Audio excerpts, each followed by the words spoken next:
بسم اللہ الرحمن الرحیم۔ پہلے 2 روزے۔ پہلے ہی دن بلڈ شوگر لیول گرتا ہے، یعنی خون سے چینی کے مضر اثرات کا درجہ کم ہو جاتا ہے، دل کی دھڑکن سست ہو جاتی ہے اور خون کا دباؤ کم ہو جاتا ہے، یعنی بی پی گر جاتا ہے۔ اعصاب جمع شدہ گلائی کو چن کر آزاد کر دیتے ہیں، جس کی وجہ سے جسمانی کمزوری کا احساس اجاگر ہوتا ہے۔ زہریلے مادوں کی صفائی کے پہلے مرحلے میں نتیجتاً سر درد، چکر آنا، منہ کا بدبودار ہونا اور زبان پر مواد کا جمع ہو جانا۔ تیسرے سے 7ویں روزے تک جسم کی چربی ٹوٹ پھوٹ کا شکار ہوتی ہے اور پہلے مرحلے میں گلوکوز میں تبدیل ہو جاتی ہے۔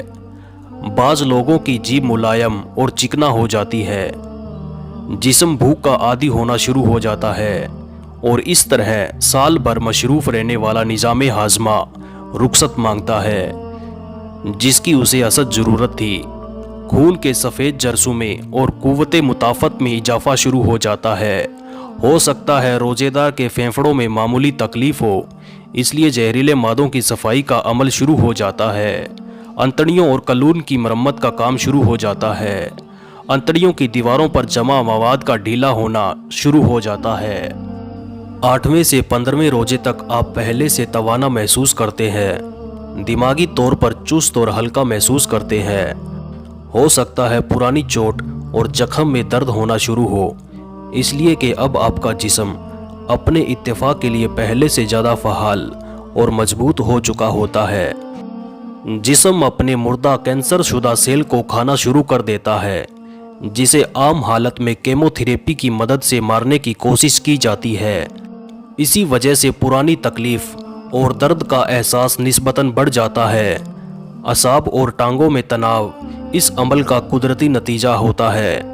یہ قوت مدافعت جاری عمل کی نشانی ہے۔ 16ویں سے 30ویں روزے تک جسم پوری طرح بھوک اور پیاس کا عادی ہو چکا ہوتا ہے۔ آپ اپنے آپ کو پہلے سے زیادہ چست اور چکا چوبند محسوس کرتے ہیں۔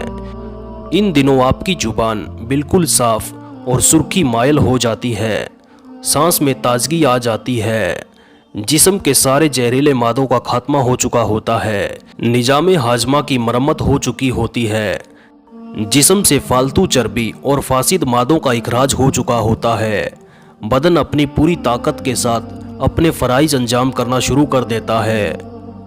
20 روزوں کے بعد دماغ اور یادداشت تیز ہو جاتے ہیں، توجہ اور سوچ کو مقصود کرنے کی صلاحیت بڑھ جاتی ہے۔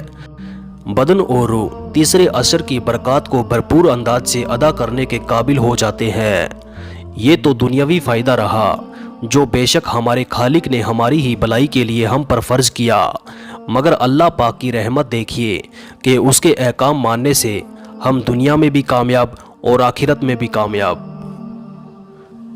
اللہ تعالیٰ سے دعا ہے کہ اللہ ہمیں رمضان کی برکتیں حاصل کرنے کی توفیق عطا فرمائے، آمین۔